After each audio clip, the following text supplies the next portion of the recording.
ஹாய்ங்க. இன்றைக்கி நம்ம உருளைக்கிழங்கு குழம்பு செய்ய போகிறோம். நம்ம அரைச்சி வச்சு தான் செய்ய போகிறோம். எப்போவுமே நம்ம வீடியோவில் நம்ம மிளகா கொத்தமல்லிலாம் வறுத்து அரைச்சி தான் செய்வோம். அதே மாதிரி தான் நம்ம இன்றைக்கும் செய்கிறோம். நம்ம உருளைக்கிழங்கு வேவிக்கல. இந்த மாதிரி நல்லா கட் பண்ணி பெரிய பெரிய பீஸாக கட் பண்ணி எடுத்து வச்சுருக்கேன். பாருங்கள், கொத்தமல்லி, ஜீரகம், மிளகு, பட்டை, கிராம்பு, சோம்பு, வரமிளகா, கருவேப்பிலை இதெல்லாம் எடுத்துருக்கேன். எண்ணெய் சேர்க்காமல் வறுத்துக்கலாம். நான் 2 காஷ்மீரி மிளகா போட்டிருக்கேன். அது கலருக்கு தான், வேணும்னா சேர்த்துக்கலாம், வேண்டாம்னா விட்டுக்கலாம்.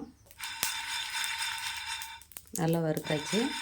இதை நம்ம ஒரு பிளேட்டில் மாற்றிக்கலாம். 1 ஸ்பூன் அரிசி சேர்த்துக்கலாம். கடலை கூட சேர்த்துக்கலாம், பொட்டுக்கடலை கூட சேர்க்கலாம்.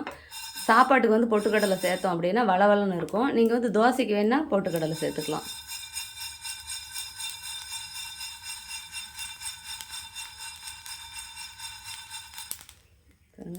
நல்லா வறுத்தாச்சு. கருகிடக்கூடாது, வறுத்தாச்சு. சின்ன வெங்காயம் சேர்த்துக்கலாம். எண்ணெய் சேர்த்துக்கலாம். இது கூட கொஞ்சம் கசகசா சேர்த்துக்கலாம்.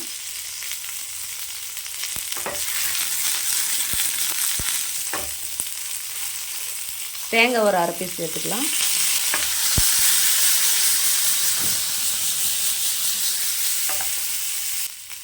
தக்காளி 1 சேர்த்துக்கலாம். இதெல்லாம் நம்ம இப்போ ஆற வச்சு அரைச்சிட்டு வந்துடலாம். நல்லா வதங்கிடுச்சு. இதை நம்ம இப்போ எடுத்துக்கலாம். கடாயை வச்சுக்கலாம். எண்ணெய் சேர்த்துக்கலாம்.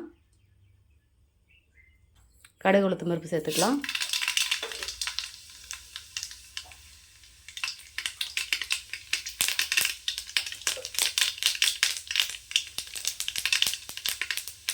கருவேப்பிலை சேர்த்துக்கலாம். நம்ம அரைச்சி வச்ச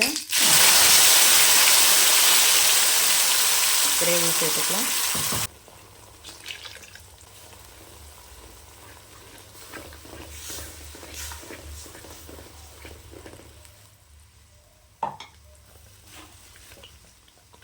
உருளைக்கிழங்கு சேர்த்துக்கலாம். உப்பு தேவையான அளவு உப்பு சேர்த்துக்கலாம். மஞ்சள் சேர்த்துக்கலாம்.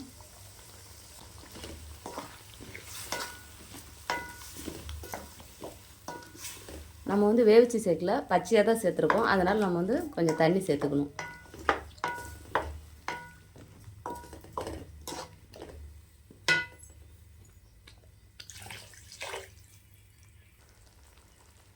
தண்ணி சேர்த்துக்கலாம்.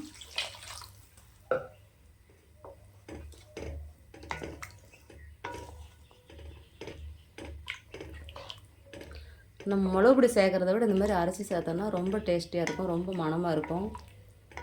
இன்னும் கொஞ்சம் சாப்பாடு சேர்த்து சாப்பிட்லாமான்னு இருக்கும், அந்தளவுக்கு டேஸ்ட்டாக இருக்கும்.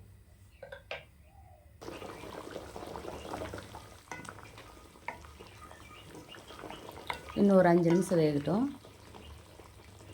உருளைக்கிழங்கு குழம்பு ரெடி ஆயிடுச்சு.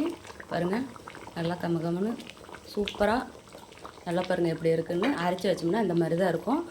சூப்பராக உருளைக்கிழங்கு குழம்பு ரெடி ஆயிடுச்சு. இதே மாதிரி நீங்களும் உங்கள் வீட்டில் செஞ்சு பாருங்கள். செஞ்சு பார்த்துட்டு எப்படி இருக்குன்னு எனக்கு ஒரு கமெண்ட் பண்ணுங்கள், லைக் பண்ணுங்கள், ஷேர் பண்ணுங்கள், ஒரு சப்ஸ்கிரைப் பண்ணிடுங்க.